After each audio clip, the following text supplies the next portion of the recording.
Dieter and Hutch live on a Wednesday. Yeah, Wednesday. I never know what day it is, Dieter. Well, listen, who's to say in this strange period we call June? Jake, the title of this stream is Are the 49ers Overhyped?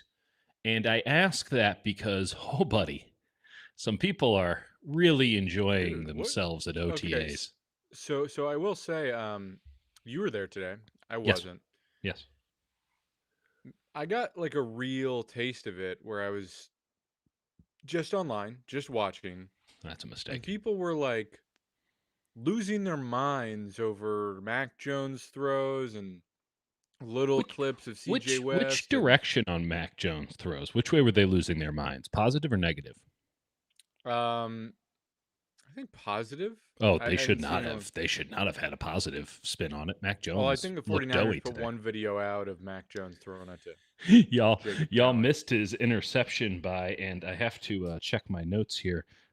Derek Canteen, a rookie Yeah, from Cincinnati, picked yeah. him off, and it was a Our last terrible, stream, I terrible mentioned that throw. when you get to OTAs, you see a bunch of guys where you're like, "That's not a real person." I was Derek, referring to Derek Canteen. Derek He might be a good player. Canteen. Who knows? Well, he had a pick today. There is. Can I just note this? Not to take away from the initial point. Mac Jones running is one of the truly great bits I've ever seen. He runs like someone with a fused lower back. There's something Is that Trey very. Lance? I mean, kinda. There is there is something very aesthetically enjoyable about watching him run. Um, Meanwhile, it's like the opposite of Christian McCaffrey, where he's just like high stepping everywhere for because a doctor Right. told him to do that once in Switzerland. And I mean, Mac Jones runs around like a dude who's playing beer league softball. That's It's beautiful. tremendous content. I got to give him that. I Um, love that. I was watching a video of Jason Worth today talking about a bomb he hit I saw in a that. men's That was great. softball league. That was the Went last. right to his That was the car. last. That was the last. Yeah, last hit he'd ever had in his entire career. I, He was already retired, but beautiful. I I believe that was on Pardon My Take, a podcast that just slightly rivals ours. One day they'll Yep. overtake us, and I believe the bit on that was that there should be some sort of pros versus Joes angle every year. And I think most people, when they think pros versus Joes, go with, oh, well, you should put in some schlub at a major league level and just watch them get destroyed. And then everyone will know how hard this is. I think it's got to be the other way around. I think if you're playing rec league once a year, you should have a full-time professional athlete come in and just give you the work. Like 9-on-1. Oh, you thought you were playing 5-on-5 basketball? It's actually 9-on-1 now. And this guy's still going to give you the business. That was the Brian Scalabrine thing. It was like everyone would rip Yes. on Brian Scalabrine, and then he'd be like, "All right, I'll play you," and he would work anyone that played him.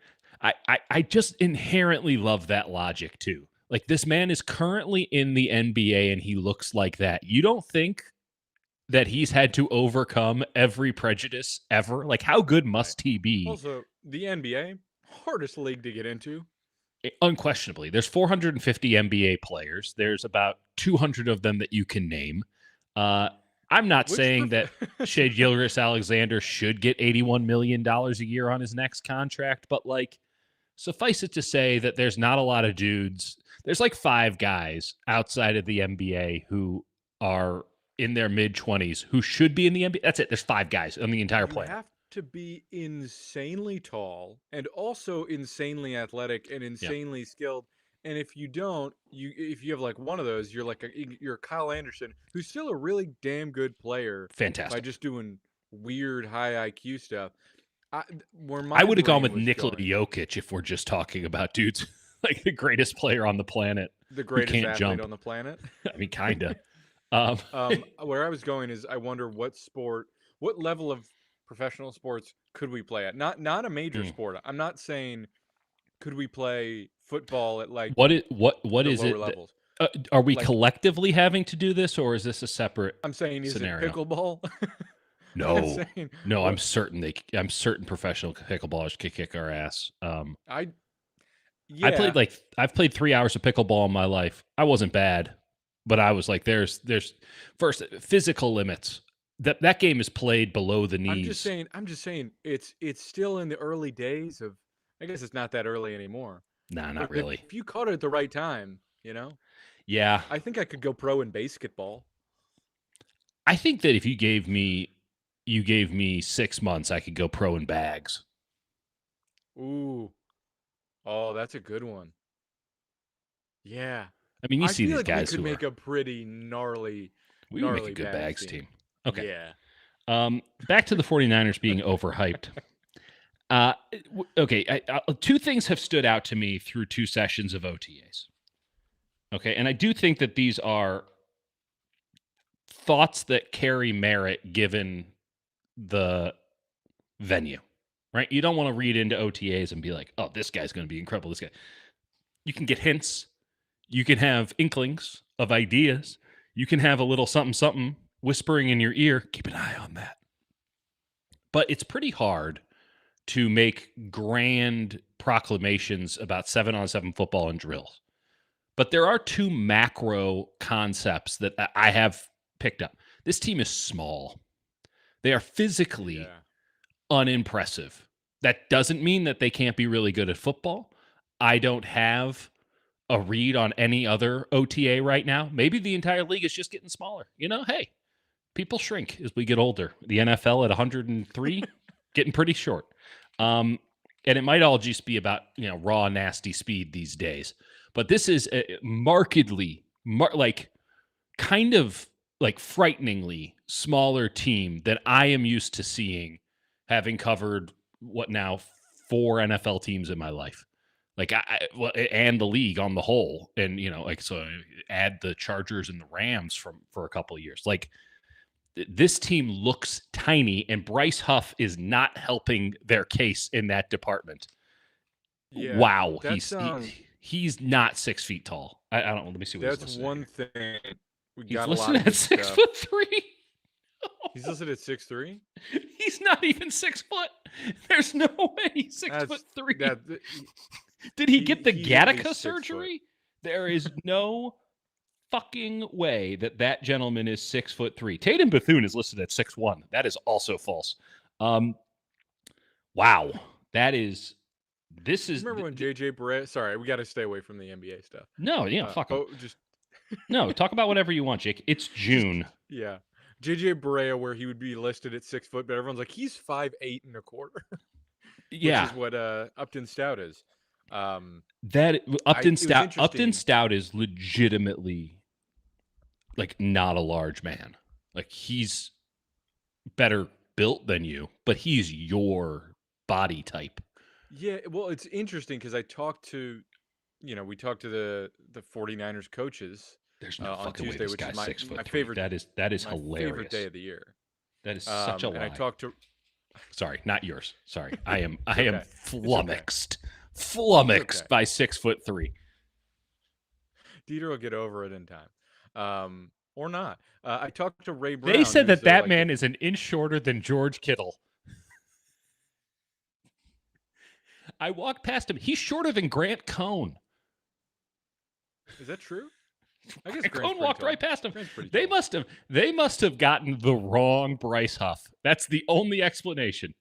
I'm telling you right now, I walked right next to that man. He is not 5 inches shorter than me. That dude is not 6 feet tall. Well, that's not true, but I'm telling you right now, he's shorter than Grant Cohn. I saw him and Grant Cohn standing next to each other. Grant is maybe 6'1", maybe. yeah, but wasn't Grant wearing his Doc Martens with the kitten heel? No. Sorry, you All were right. saying about the coaches. I was trying to get into the weeds or what. The point was like I talked to Ray Brown, who's the new Yeah, he's DBs and corners, came from Boston College. Bill yeah. O'Brien, been coaching a lot of different places before the 49ers got him.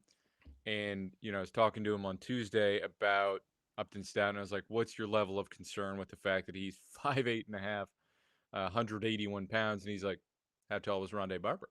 I was like, I don't know, 5'10". 5'10", maybe yeah, he's 5'10". 184. So like I get it, but it's an inch and a half difference, which does matter. Like I've seen Totally. 5'10" corners play. Like 5'8" and a half. I'm not saying it's impossible. It's just an outlier. But it's Kwan Williams. They're just trying to do Kwan Williams again, except Kwan Williams was a stocky boy. Kwan Williams was a thick MFer. Like, there was something about Kwan Williams where, one, he was crazy, just batshit insane. Lovely gentleman. But, like, and this is why I think it could work, right? Fundamentally, you have to be crazy to be that small and have made it this far in the NFL. Yeah, 100%. To make it to the NFL at any of these sizes that I'm seeing out there, there's no projectability. There's no upside. Like, there's nothing. It's you better have it. You better have it 100% if that is in fact your size. I'm never going to get over the Bryce Huff thing. It just will not happen, and I'm excited for you all to see Bryce Huff. Let me put it to you this way. I can see why Vic Fangio wanted to play him at outside linebacker last year. I can see that one. That whole thing was weird. Vic seems to have some real issues with certain players. Like CJ Gardner-Johnson taking shots at him. Every single player on the Dolphins was like, like so stoked he left. That's because they sucked. Fair. Like Vic is not an easy DC by all accounts. Yeah. But he does win. Motherfucker wins. Yeah. Yeah, he does win. He's pretty good at it. Tends to matter. Bill Belichick wasn't well liked, which is I'm just not even going to go there. Okay, so that's takeaway number one. This team is small. Okay. And the other takeaway that I have, and I just don't think that this is being given enough credence, because right now everything looks hunky-dory. And it does. It is, right? Everybody's out there. Even Trent Williams was out there practicing today. Yeah, that was actually a question I had that luckily got answered. Holy shit, is he good? Like, he's whenever anyone asks about Trent, they're like, "What? I mean, he can do whatever. If he doesn't show up, we're screwed. So what's the point of even thinking about it?" It was first off, I've really liked a lot of what I've seen in these drills, and today they did not have like Roddy Ricch blaring or some nonsense from 4 years ago. Like, whatever the Spotify. Well, sometimes the playlist is ancient. Yeah, no, that's true. They had like some like Jay-Z Black Album remix today, and then followed by You Ain't Seen Nothing Yet and Taking Care of Business. And I'm like, this is bad. Even for me, this is bad. Even for me, who created the official SICKOS Draft Guide playlist, which goes from Masahiro Takanaka to, I think Chevelle is in there. Hey, now. I'm pretty sure now, Papa Seeing Roach Red made an appearance. Seeing Red, baby. So they weren't blaring music. Thankfully, maybe my sabotage of the DJ system finally paid off. And I was able to hear all of the coaching points from offensive line, which was actually super interesting. That's exactly what I wanted to talk about. I mean, they are. So you talked to Furster yesterday. Yeah. And sorry, let's put a pin in this one. Let me bring the second part of this is not a deep roster at all.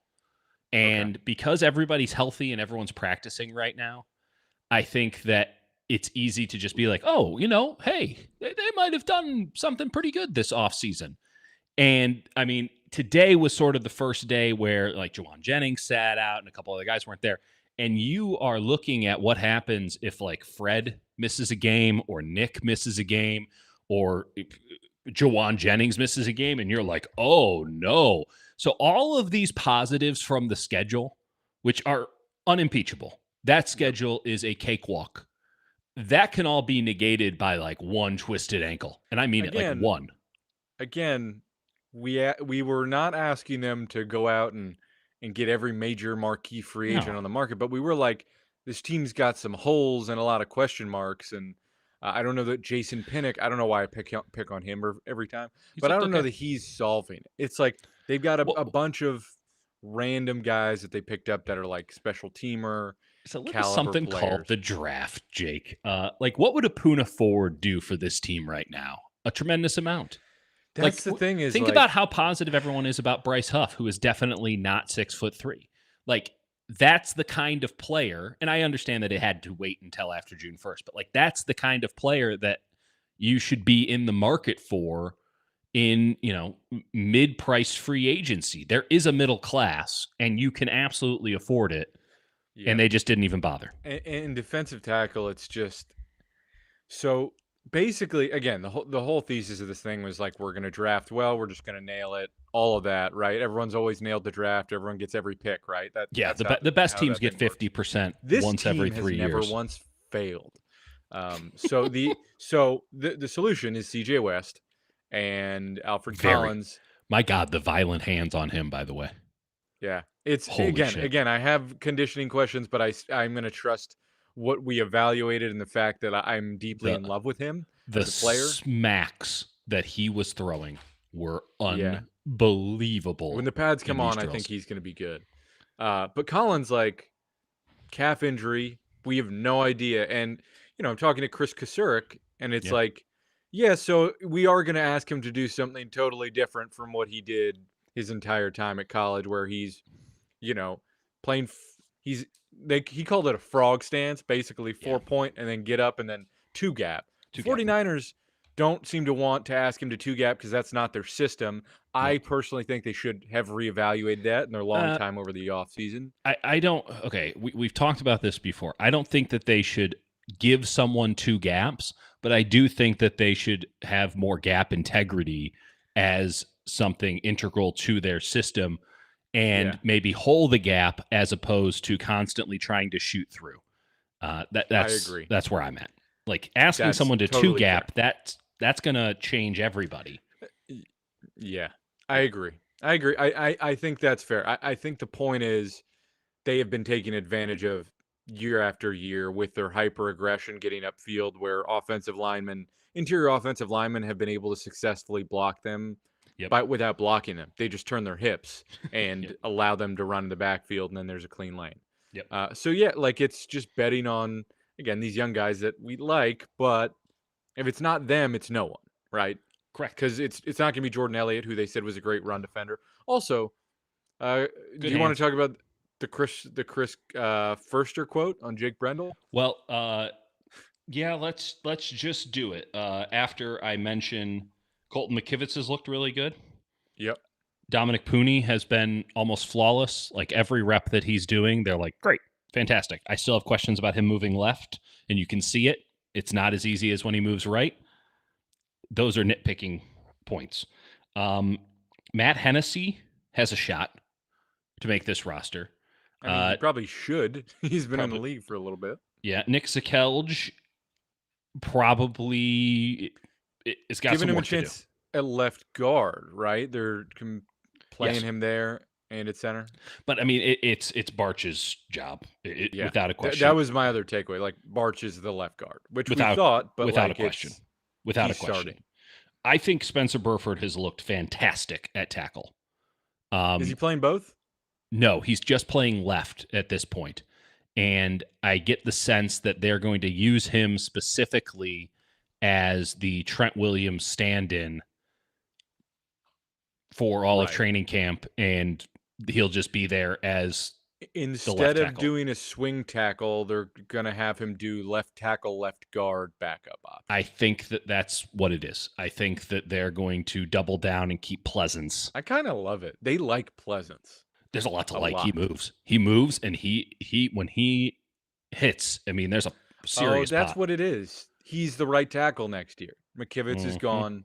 Austin Pleasant starts at right tackle. That's what's happening. That's right. That checks out. So, who else? This Trent Williams guy, pretty good. Yep. And then we get to what I think is going. First off, I think 61 versus 63. So that's Hennessy and Zakelj are fighting for one roster spot, and that might not even exist. But Yep. like, if there's a final roster spot, they're going for it. And then, two, there is something a brewing between Drew Moss and Connor Colby And if you ask Chris Forrester today, it's not even a question on who he likes better. It's really interesting. You talked to Forrester yesterday. I wasn't privy to this conversation, nor was I in that scrum. Yeah. I'm watching practice today, and he is tearing Colby a new one after he misses combo block after combo in a drill where there's only 2 guys to block. Like, it's not a complicated drill, and he's missing these combo blocks because they run inside zone as opposed to outside zone at Iowa, so it's not the same fucking scheme. And That then Moss is yeah. just clean. Like, Moss is going to get the job at this juncture, Yeah. if I had to guess. So let me read, I asked Forrester about both guys. Please. I basically told him what I've said the whole time, which is like, so you see the size and he tested well, but like he's a really frustrating watch. And he literally goes, yeah, that's why he's a 7th round pick. He's not quite everything you want with the position, but yet he's got a ton of ability in there. Not saying Iowa didn't get out of him, blah, blah, blah, developing. But he's got excellent length and range for pass protection for a guard, just whether he can continue working on the run game. Early signs are that he does have it, showing some signs of it. We'll have to see. He's not competing. He's not going to compete at left guard. That's what he said. So he's going to compete at right guard, I guess, as a backup. That's yeah. backup. I mean, that's the only spot that I've seen either. Well, they've moved Moss actually to the left now that I think about it, but I've only seen Colby play it right. Yeah, well, I think they're going to practice squad both of them, and I think if they had to call somebody up, they'd call up Moss. I agree, because Moss, his face like lit up a little bit more. He goes, Drew's got great quickness. His question is going to be size and anchor. Mm-hmm. Not that he's not big enough. It's just his anchor. And he's like, I can see some things mechanically that could be an issue for him. Totally. It's just how quick he fixes it. When the pads get on, you can sort of see it play out. Things change a lot. So it's way early, but we liked his quickness. Thought he was a good scheme fit. Run game-wise, protection-wise, good, athletic, quick kid that we like. His hands stay a little too close to his body. He doesn't have that extension that you're kind of looking for, but he doesn't have long arms to begin with, but he can really scoot. And he's got that low center of gravity that's very hard to see on film, but very obvious when you're at field level, where you're like, he just kind of hovercrafts across. And yeah, that can create some anchoring issues like we saw from one Jake Brendel last season. And yet, Jake, what did Chris Forrester tell you? So this was one quote where of the year, by the way. I was talking to Chris Forrester, and some other people came around, and I asked him, I asked him about a bunch of stuff, and he's raving about a bunch of guys, and then he said Jake Brendel had a really good year, and I sort of followed up, and I said, why'd you say he had such a good year? And he said he had the fewest amount of missed assignments. His pass protection was the highest grade. His run grade, pass protection grade, his mental errors were the best they've been since he's been here. Okay. They've been better than any center that we've had playing here up to this point. That was what he said yesterday. And then he went on to sort of say, so you can knock what I look at and say, oh, you don't know what you're talking about. That's fine. His point is that like they have specific asks of what they want in the scheme. Yes. And he's like, if you disagree with me, that's fine. It's but such a I know what Kyle wants, and I know what we need, and he did the thing right. Meanwhile, for context, I have all this on the Hutch report.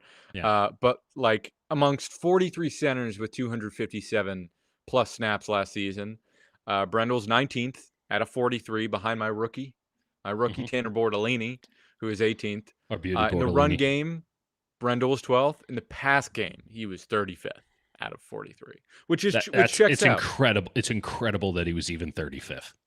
It's like, and here's the thing. I do think he improved substantially as the season went on, because the first month of the season, I was like, we both were kind of like, he should maybe be benched. Yes. If only there was an option. By the way, the Nuge, it's not there. He hasn't gotten any better. We wanted to see it. I don't know if we ever actually saw it, but we wanted to believe. He can still move. He still looks cool. There's still an aesthetically pleasing aspect to the Nuge. But being named the Nuge and being that helps. Doesn't hurt. Yeah. But watching these other guys, and you're like, yeah, they're not gonna let a guy. I mean, at least Sakelj can play other positions in theory. Like They might keep the Nuge Yeah. around for another year because, like, who's out here looking for a solo center, like, can only play center guy? Not that many, so you can probably practice squat him. But man, uh, I keep my eye on him every rep. I'm locked in and just uninspiring stuff. Frankly, it's just not NFL level play right now, which is kind of annoying because I was kind of betting on a year two jump like we've seen from certainly some other guys that we'll get into. The Brendel thing is wild to me that he's the best graded center that they've had. To be fair, not a lot of great center years for the San Francisco 49ers. They had Alex Mack and That was a tough year for the Mac. and Weston Richburg after the patellar thing, and then it was Ben Garland. So it's not like the steep, and then it's been Brendel, but like healthier Brendel. So And I think it's mostly Brendel's best year was his first go around. Now, he'd been a practice squad guy for about 2 years, but he kind of got thrown into the fire, if I recall correctly. Late, Mac got injured, and they kind of threw him in there. Yeah, that sounds right. So, younger, healthier Brendel probably didn't have the acuity that you need.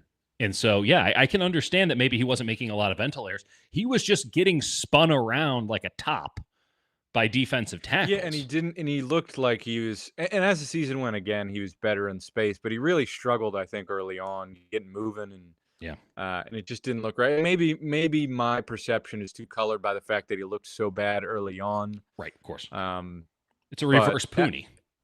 Yeah, but it's hard to like look at what he put on tape and say that's the best season I've ever seen from a 49ers center. Granted, it may be accurate given that there's I just love the caveat. But you could say that I don't know what I'm talking about. That's fine. Like, it's like, dude. So he even knows deep down he has to put the caveat on, like, yeah, he graded out as well. We all agree my grading system's bullshit, though, right? Like, it's kind of what he told you. Yeah. And I think I get it. Brendel's fine. Like, I think he's probably too he looks healthy. Harshly criticized because he's like really just okay. Yeah. Like he's okay and he knows the system really well. That matters which a lot. For the 49ers makes him better okay given his very reasonable price tag. And I think it's tough because the 49ers, you want them to like upgrade offensive line, but like they got Pooney.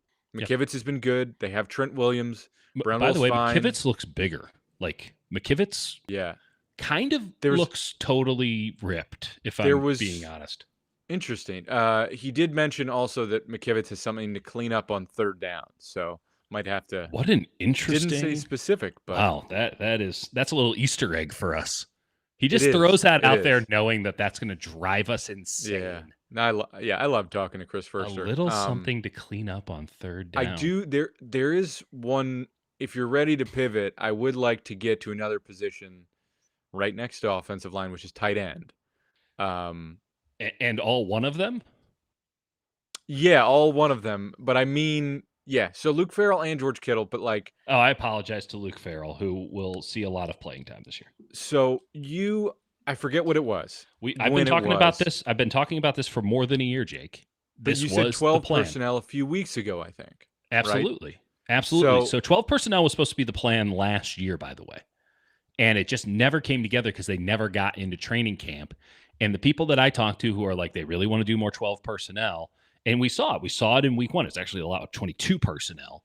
And then they're just like, actually, Saubert sucks. And we already got his good game. Correct. So, and you were talking to Fleury. Yeah, I was talking to Brian Fleury, who, for those who don't know, tight ends coach, and I think he may be like a pass game specialist. Really, really sharp guy. They basically believe. All right, let's talk about personnel first, and then I'll talk about the market inefficiency thing at tight end. But basically, so I asked him, the 11 personnel obsession around the league.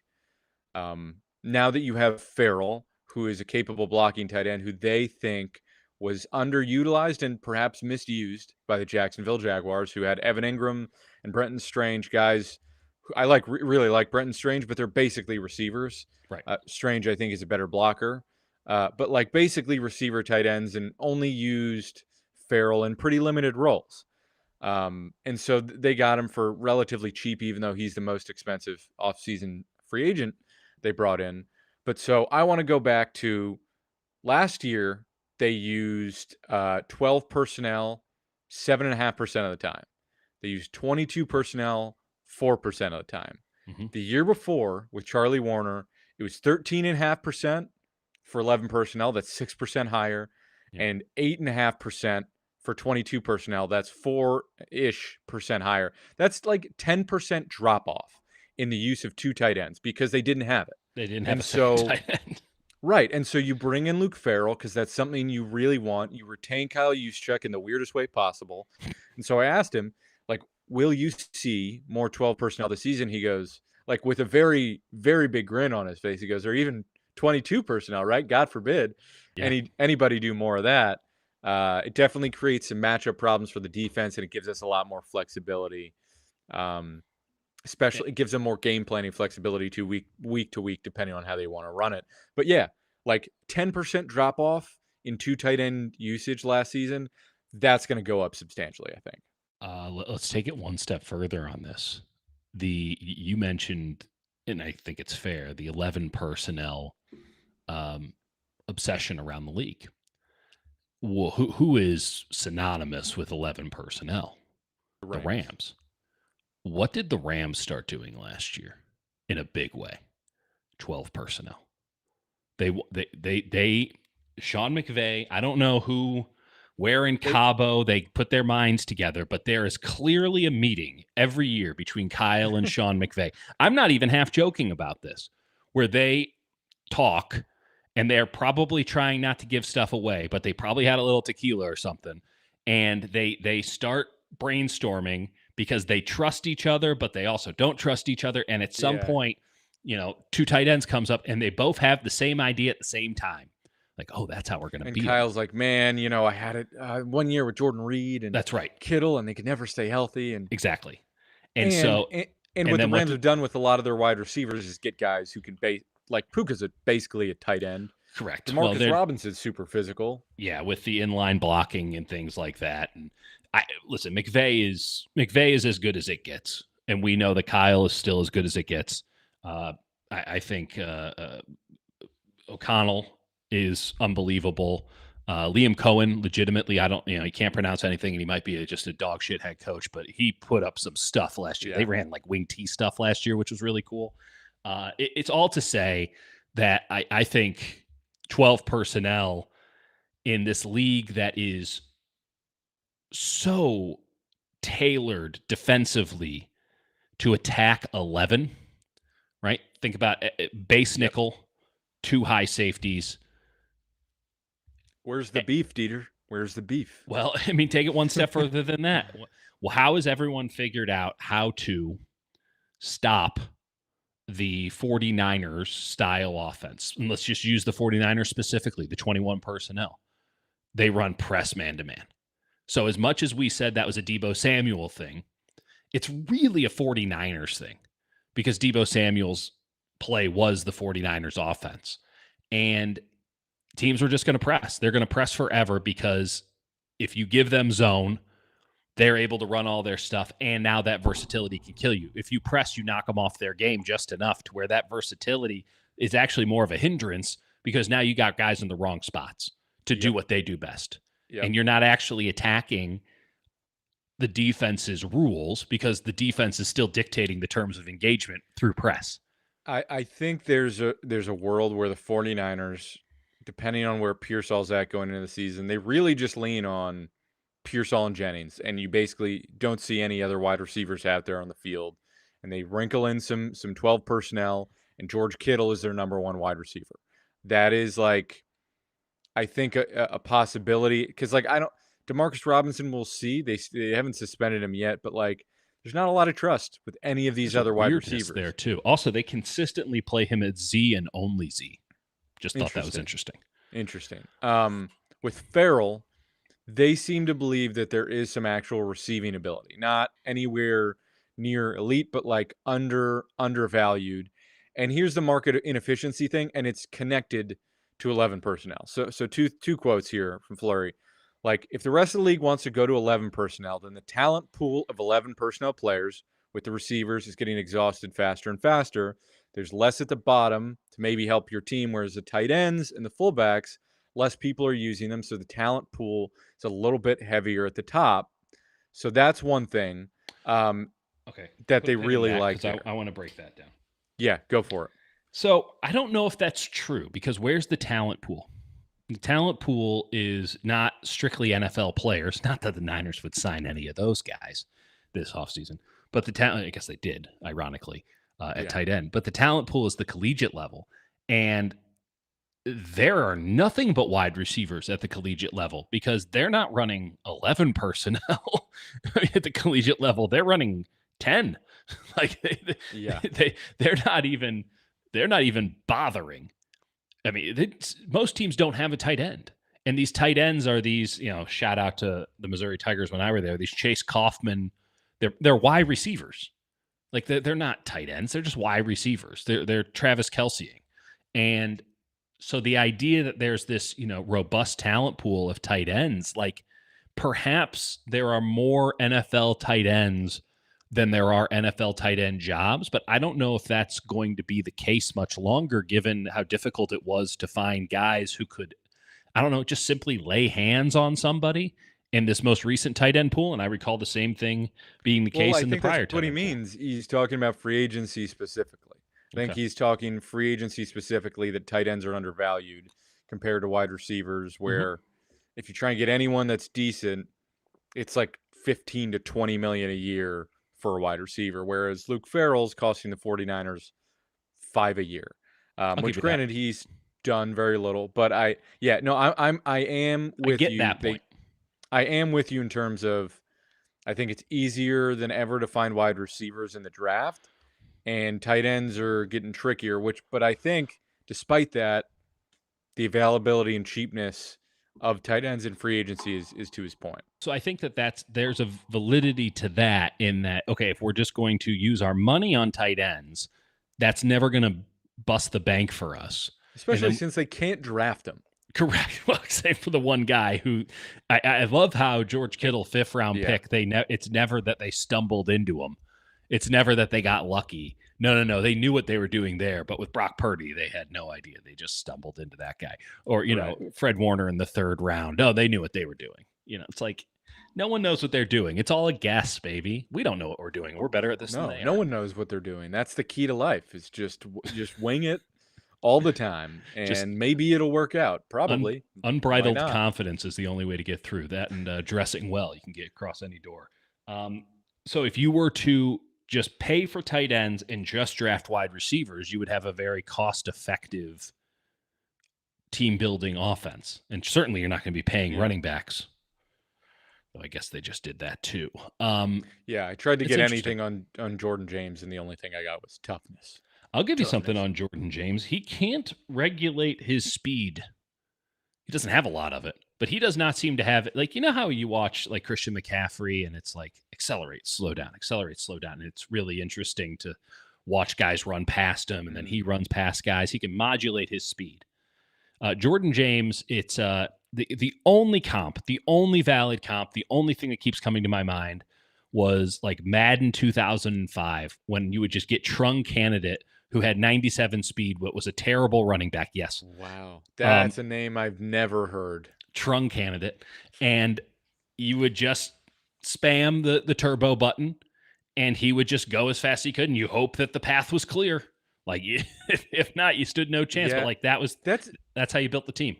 It's interesting because I didn't see him today, and I haven't been watching him in OTAs yet. But like what I saw on tape is like he has good deceleration to acceleration, like a 1 cut. Okay. I don't think he has wiggle much after that. Nope. But he has get defenses on the back foot for a half a second, but he's not really losing speed. I think because delayed of his short starts would be maybe the way to describe that. We'll see. We'll see. I kind of liked him. I kind of liked him in a couple of spots, but again, running backs you can't tell until pads come on. Like no, I'll give you that. I'll give you that. And the toughness is going to be huge, right? That's going to be everything. There is some Elijah Mitchell there though, and I think quick we'll eventually detour. See it. Sure. You just reminded me toughness. And so I went mental toughness, which Oh, reminded sure. me of the worst baseball coach I ever had growing up, who had a saying for us. And his saying was CCF. You know how every coach has to have an acronym like SWEARM, D'Amico Ryan SWEARM?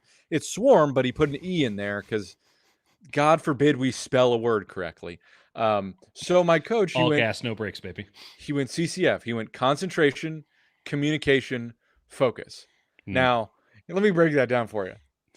Concentration, communication, focus. Focus and concentration, two different things. The first one, concentration, is an awful lot like that last one, focus. It's almost like dodge, dip, duck, and dodge. But there's only 3. And he repeated. So I guess the point is you really got to concentrate, really got to stay locked in. But the idea that he just was like, I wanted to go CCC, but that was too close to the Soviet Union. So I had to throw a F. Jake, what the fuck is your point? I don't have a point other than that. I think about this a lot, that this one coach went concentration and focus as if they were 2 separate entities and not the same exact point. Toughness. Mental toughness. Yeah.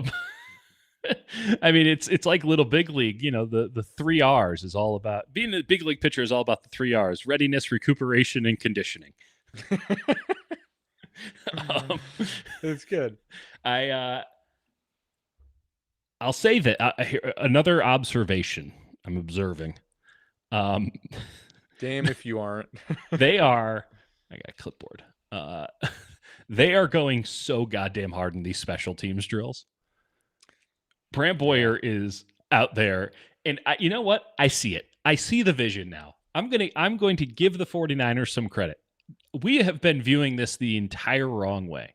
We have been viewing this as they have been dog shit on special teams for years, and they're finally now not going to be dog. Like, we're going to put some effort and some money into it, and we're going to sign you 42 linebackers who are all the same so that you'll have good special teamers. We've been viewing it from a very cynical approach. Yeah. Here's my new approach. They know that their football team actually isn't that good, and they're going to have to win a game or 2 with special teams. Oh, yeah. I think you're right. I think that they really believe in Brant Boyer. That's why they drafted Junior Bergen. When's the last time they drafted like a special teams only player? I believe that would be the 3rd round, Jake Moody. I mean, yeah. I can't. Okay, can I tell you about Jake Moody's new kicking motion? Just as a returner. Yeah, does he have more wiggle? It's interesting. More tempo? I wouldn't say that the actual swing is any different, but what he's doing is like really spreading his legs super far before he kicks. So, right, he does his like 3 steps back, 2 over. And then he I think it was Martin Grimat. Oh, no, he's Justin Tuckering it. Not like that. No. Isn't that what? Oh, I'm thinking of. Young Wei Koo is doing something way different. So what he's doing is he's taking his kicking foot, the back foot, and he is putting it like way behind him, right? He's stretching that thing out like he's about to do like the soldier pose, I think is what it's called in yoga. And then he just brings it in a little bit, a little bit, a little bit. But it's like fully extended the muscles before he swings through. It was really interesting to watch. I saw it for a minute or 2 on the way out. And I'm like, oh, that is fundamentally different. And then he was just bombing them. They looked awesome, which has never been the issue. I know. The kid's got a goddamn leg. It is. I wouldn't have cut him. I mean, all he needs to do when the Niners are like, we're going to cut you, is he's like, let's go out to the practice field right now. Yeah. Which, by the way, they got rid of the turf on their other side field. I know. And now we can't. They still reside in a barn on the side of a power plant and where the train tracks are. The 49ers are basically practicing underneath an overpass. It's like a longest yard situation for the 49ers right now. It's not a great facility. More or less a minimum security prison. Other man, they want those soccer fields in the city, just won't budge. They'll never get those soccer fields, and and on principle, I respect it. Yeah, I mean, those children need a place to play. Also, there was just this huge swath of land across the street, a literal golf course worth of land that at any point they could have purchased, and they just decided, nah, we're good. Could have built a tunnel under for players to get a little golf cart going through. The Bengals can walk across the Oh street, so yeah. can the Niners. Did you see that somebody like evaluated a Bengals player's health based on how he takes the hill every day That's pretty at good. the Bengals? It's awesome, and it was like accurate. Um, I'm just I gonna had read. I'm just gonna read yeah. notes. Okay. I have one. I have one Oh, more thing lovely. after you get through your notes. Okay. There is something. It will probably be nothing, but there is something to keep an eye on with Sebastian Valdez, the defensive tackle. There's something there. There's something there. I don't think he's going to make the team. I don't think he's going to be anything. But I'm telling you right now, there's something there with Sebastian Valdez that I dig. Patrick Taylor is unbelievable in these special teams drills. He is a god-awful running back. He is such a good special teams player that they keep letting him play running back, like as a courtesy, because he is truly awful at running back. And you can tell. You can just it's just like, dude, like today he stumbled and it was just like, what are like is this? Yeah. And then you watch him in the special teams drills and you're like, what a stallion. Unbelievable. I will say really quick on Valdez. That was kind of, by the way, folks, if you weren't aware, we put the 49ers draft guide out finally. Like it's out. Like if you need to know about Sebastian Valdez, got a it's document out. It's for you. detailed. Again, official Sickos. If you paid for the draft guide, you get this. Go check our posts. Yep. But my thing with Valdez is that, like, you know, he could do nothing, but like it might take him a couple of years and he could be something. There is some like real high upside. It's just going to take some time. Tanner Mordecai can really scoot. The problem is that he cannot also throw a football at the same time. But my goodness, what an athlete. Demarcus Robinson had a couple of really nice catches. Malik Mustafa has taken to watching practice with John Lynch. Smart dude. Smart dude, Malik Mustafa. It's awesome. I want to go stand out there with him. Oh, God. I felt like John Lynch was calling me today to be like, come. Also, I decided to wear Cal Bears jacket today, so today was not going to be the day that I was. You were one of those, like, you know, they have visiting like assistants in from like local colleges. Jake, let me tell you exactly what happened. Today was the Stanford coaches come to practice day. Hell yeah! The entire Stanford staff was there. I am wearing what I thought was a wildly appropriate jacket for the day because it was a little bit windy, and this is a windbreaker. And I both got growls and a how you doings. No one thought I was media. Everyone thought that I was, because I literally holding a clipboard. Everyone thought that I was some coach from Cal here to just evaluate offensive line drills, which, let's be honest, the second part is accurate. That's awesome. Yeah. Hey, how you doing, man? Good to see you. Which is, by the way, the all-time. If you ever don't know somebody's name, but you think you should know, the good to see you works for everything because there's no comeback. My guy. Not even that. Just good to see you. You can even drop it again. What are you going to do? So yeah, it was nothing but Stanford there today. Didn't see Andrew Luck, but Stanford was there, and so John Lynch and David Lombardi had a little extra pep in their step. And Christian McCaffrey, who apparently knew all of them. You kind of forget Christian McCaffrey went to Stanford, and then you watch the highlights, and I'm sure his body can attest that he went to Stanford. Who else was interesting? Trey Brown keeps making plays. I think Trey Brown's pretty good. Jacob Cowing keeps making plays. There's really something there. There's really something there with Cowing. He's made. That's great. If there is a such thing as a second year leap, it is very. It's happening. Have to, because there's not much. It should be him. It's very much happening. And you know, I talked to Hankerson about him. You talked to Hankerson separately. We both like Hankerson. We've always appreciated the way that he goes about his business. But like Hank had a good thing where he's like, yeah, we asked him to get heavier. And I'm like, did he? And he goes, oh yeah. I'm like, great, because my eyes do not deceive me. They also asked Pearsall to get heavier, but you know, Pearsall doesn't practice. And like, this is a real problem now with Pearsall not practicing because it's pretty clear that he's the man. he's the man for this offense, and you can only get by so much with They Jennings. need him. He's They have to. fundamental to them having a good season. Um, and their big thing was that he's got to be able to beat press. And I'm like, the Yeah, what was the irony quote? is, well, I mean, the quote from Hankerson was, "I can go out there and give you a good rep against zone," which I'm like, how do I file that immediately? So good. And I'm like, probably could, if we're being honest. Oh But yeah, at the same time, the one guy who could beat press man to man last year is the guy that they're deeply concerned needs to put on more weight and be a little stronger so that he can consistently beat press man to man, because he did get knocked off his lines a lot there, and now to not practice is problematic. But Cowing yep. looks really good. I'll also note this: I if Nick Martin's out there, I'm not seeing him. I'm seeing a lot of D Winters though.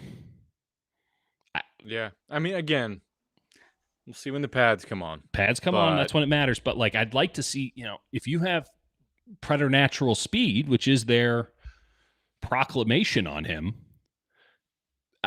wouldn't that be evident? Wouldn't I see someone flashing? I haven't noticed him. I haven't taken a single note on him. You don't think I'm looking for 45? Maybe I just can't see him. Yeah. Watkins there is something there. There is absolutely something there. I don't think he had a particularly great day, but he doesn't look like a rookie at wide receiver.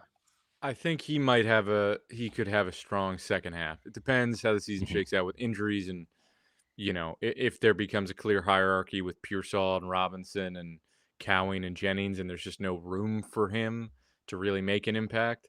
But depending on injuries, like, I think he could have a chance to have a nice little second half of the season. But if they're also playing well, then he won't play. Yeah. One guy who's not out there that I do want to mention Mhm. is Marquise Siegel, because I think if I had any takeaway from talking to the coaches on Tuesday, they're torqued. They are torqued up, jacked up to the about tits. Marquise Siegel. Siegel, folks, is a safety.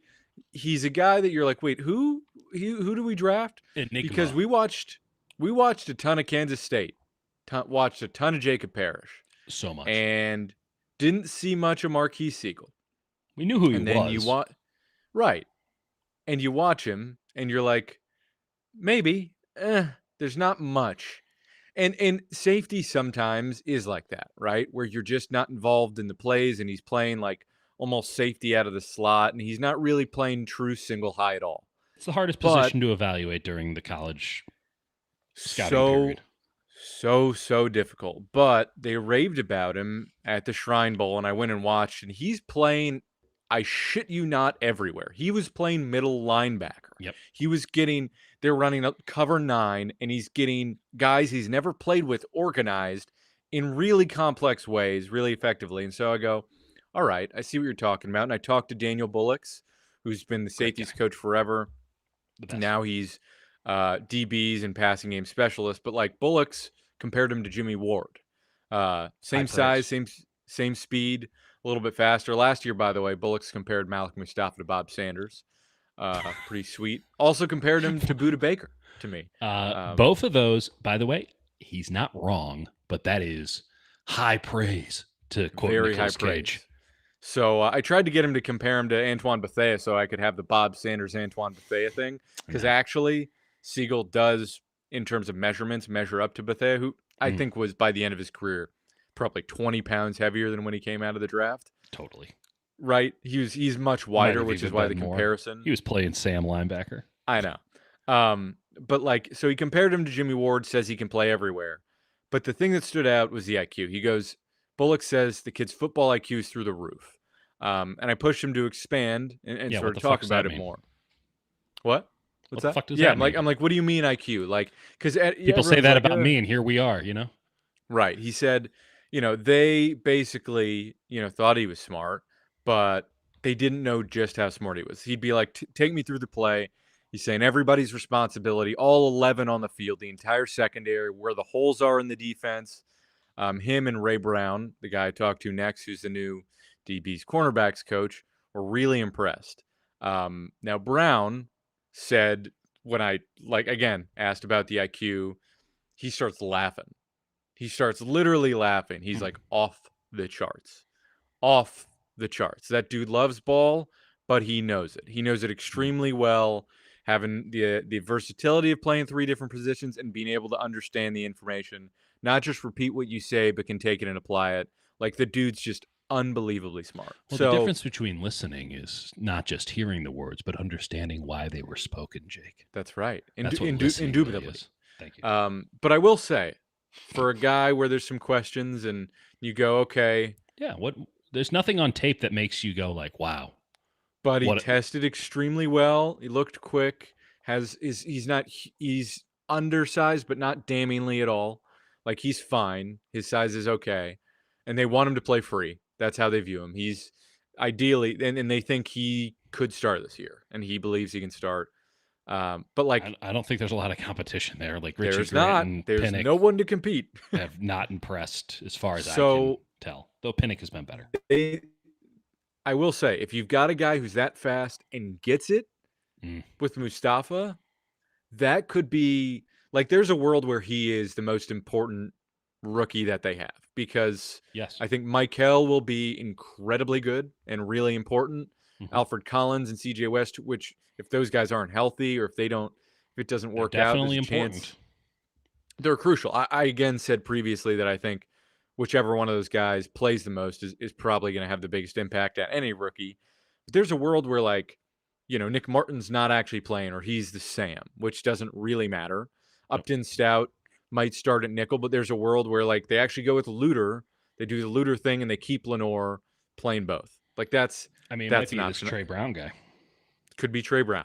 I think Siegel, again, we haven't seen it because he's nursing an injury, but like, there's a chance, given what they're raving about, that he could be a massively impactful player, especially given the fact that their safeties suck. So yeah, there's just not a lot to get over. I think it's encouraging.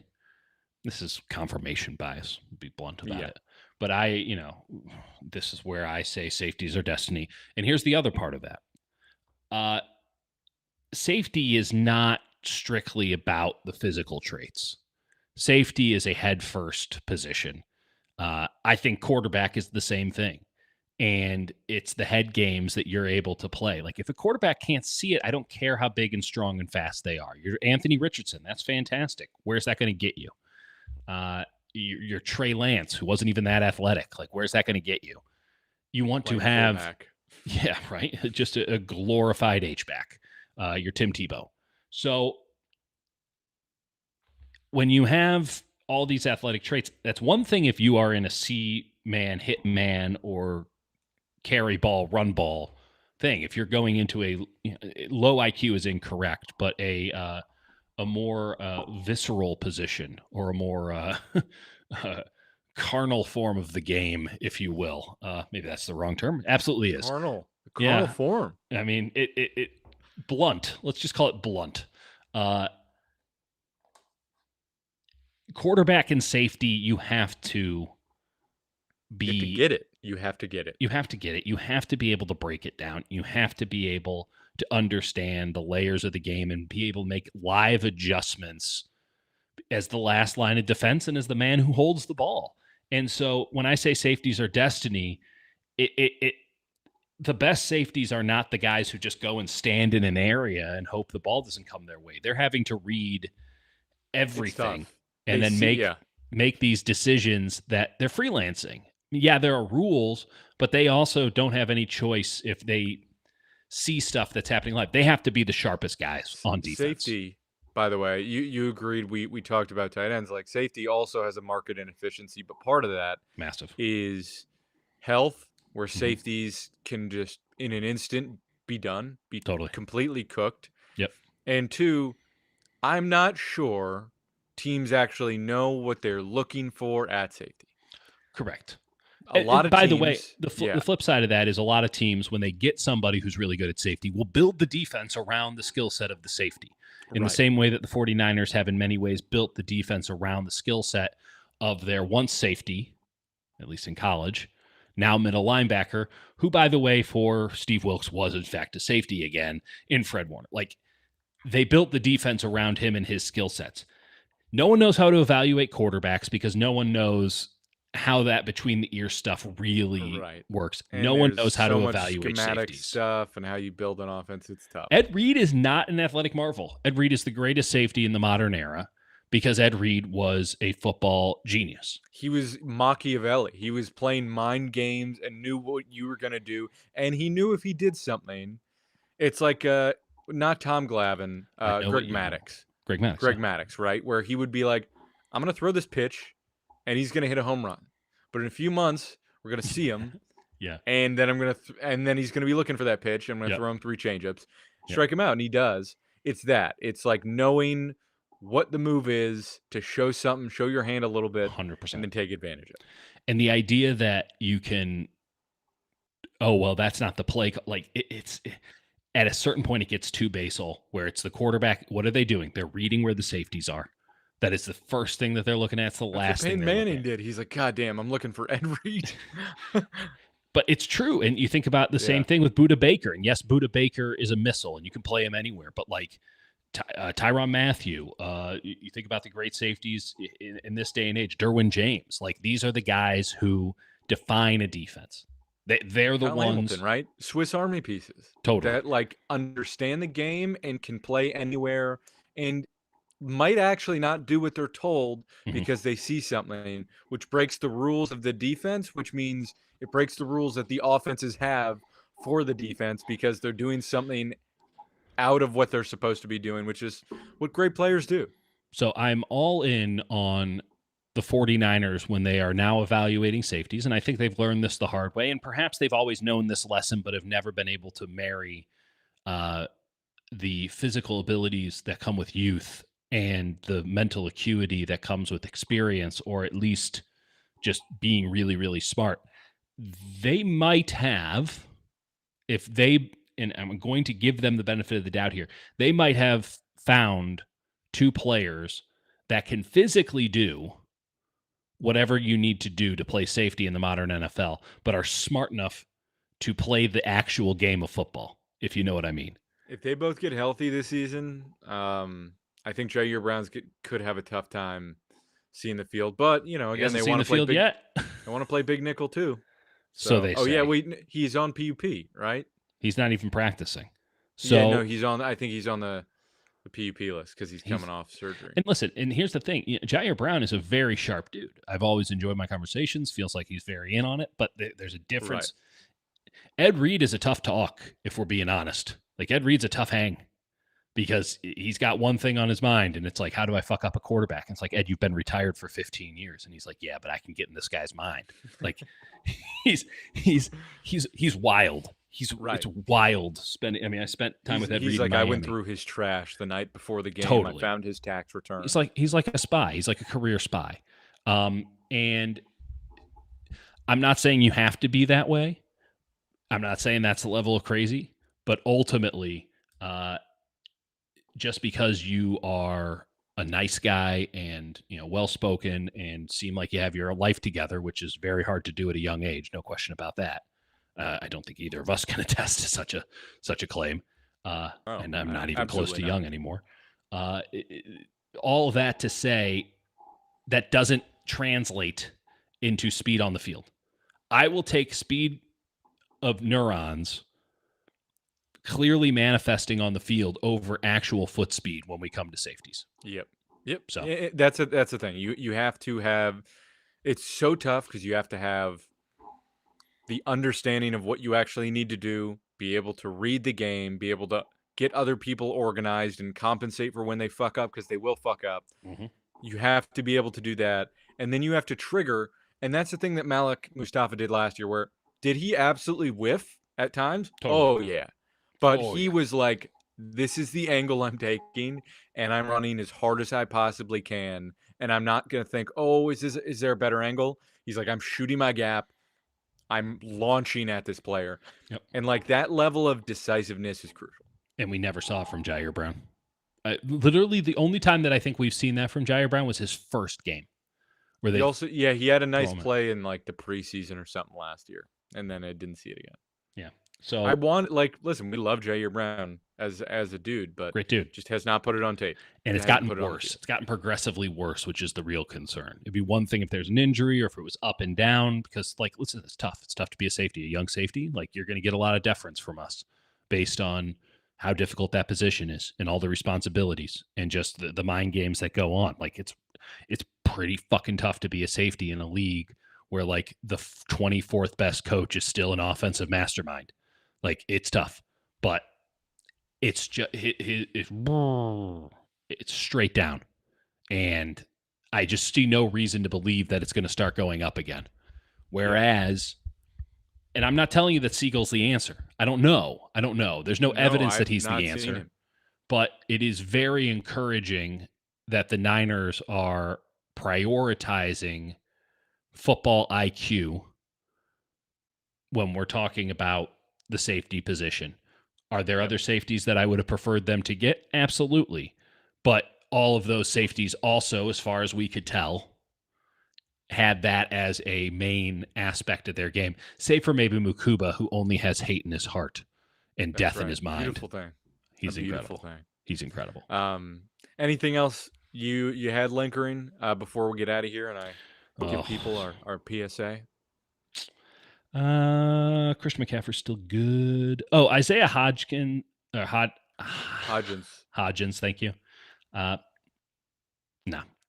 Isaiah Nair. Come on now.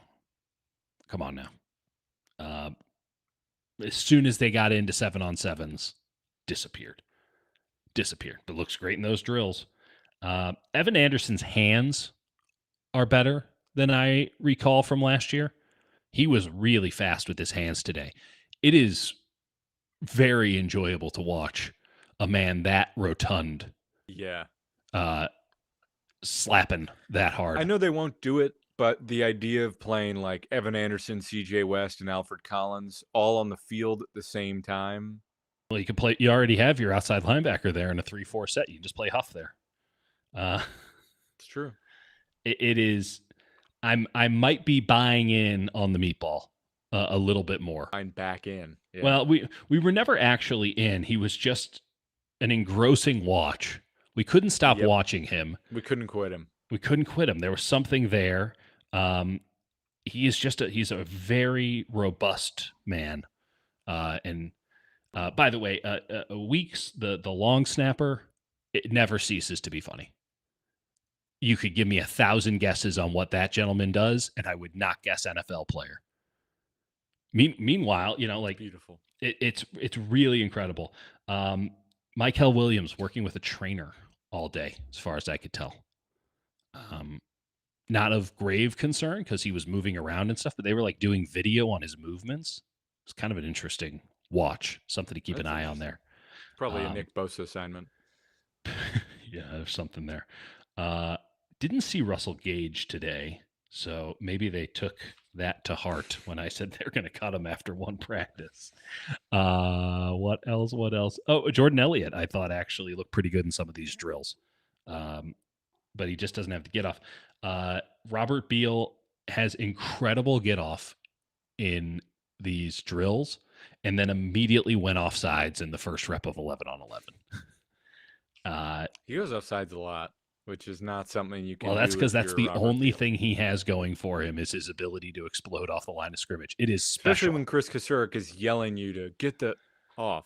Well, he was all about hands today. Keep your hands up. Keep your hands up. It was an interesting little session. What else? That's about it. I mean, also, I just couldn't stop giggling watching Trent Williams do his reps. Yeah. You're like, oh, right. That's what good looks like. It's like McCaffrey, where you're just like, oh, right. There are levels to this. Trent Williams moves in ways that these other men simply cannot. And when he makes contact with that red pad that the other linemen have to hold, like the other lineman goes 4 yards back in the air. It's like a manga explosion or something. It's awesome. It's beautiful to see Trent Williams in action. I will never take that for granted. It honestly, that was my first thought. I'm like, wow, like what a blessing it is to be in his presence. Like I saw Albert Pujols take batting practice once, like on the field. I'm like, wow, that's pretty badass. I'm not gonna lie. Not the same when Mike And Yastrzemski does yeah, it. right, right. Yeah. It's also great to talk to Trent, unlike Albert Pujols. Trent's the man. Trent's the man. Glad he's Yeah. back. They really need him. Jake, Before we get out of here's some here, pitching. once again, the 49ers draft guide's available. All you official sickos. This is the amended draft guide. This is specifically for the 49ers rookies. Correct. This is correct. So this includes all the undrafted free agents. I reevaluated some of the guys, went into detail. Some guys went up a little bit in the rankings. Some stayed where they were. Like just went in detail with these guys. So there's 29 pages of that. And again, if you're an official sicko, you get that and the full draft guide. So it's already yours, baby. You already got it. And then 2, go subscribe to the Hutch Report. Yep. All of the quotes that I was reading, I have an article up right now. All the good stuff. We really, and like, I know, it's a sort of a reporter's job to be like, I got this good nugget. It was good stuff. Those are the days that mattered to me, is talking to coaches, seeing where they want to take the scheme. So go subscribe for free, go read, give it a like, and comment if you like it, whatever it is. I really enjoyed your breakdown of the Huff signing. Wish you would have noted that he is actually a small person. But before that, I thought that was good evaluation overall. And, legitimately, listen, the main reporters are still there. But, like, having those one-on-one with coaches, I wish we could do it more than, like, once a year. They might do it for us once again in training camp. Getting those assistant coaches is huge because you can really it's just a different perspective on it. Like, Kyle's not thinking about Jordan Watkins all day, but you know who is? Leonard Hankerson. It's his job to think about Leonard. It's also like you and I really care about scheme and what is actually happening, what actually matters. And those are the people that are creating the game plan, that are utilizing skill sets one-on-one, actually know what's going on. Right. And so, like, you get a lot of general questions, but, like, those are that's like a precious hour talking to those assistants that it was exhausting. I love. It was at the end of each of those sessions, I was like, my dog is exhausted as well. Like, Jesus Christ. Like, I was getting a headache at the end of it. Before we go, I don't know what Gus Bradley does for this team, but he's selling it, baby. It's the fellowship. It's the former Chargers coaching fellowship. He is selling it. He is just so excited to be of service to this organization and to Robert Saleh. Whose job he may take if Saleh leaves, which would. I don't want to talk about that right now, Jake. We didn't have any of those conversations or anything. We tried to get anything from him, and he was not. He said a lot of words. Budget. Said a lot of words. Didn't tell it's not. It's not a criticism of his knowledge. Just no, this is a man. This is a man who was a head coach. He knows how to do it. Meanwhile, we don't. So we're gonna bounce. We will talk. We're gonna have some. By the way, like, I'm gone all of July, so we will have some content. For sort of am I, but we will find a way to do this. And how? Hang with us. We'll see you on the other side. We'll talk to you next week. Bye. See ya.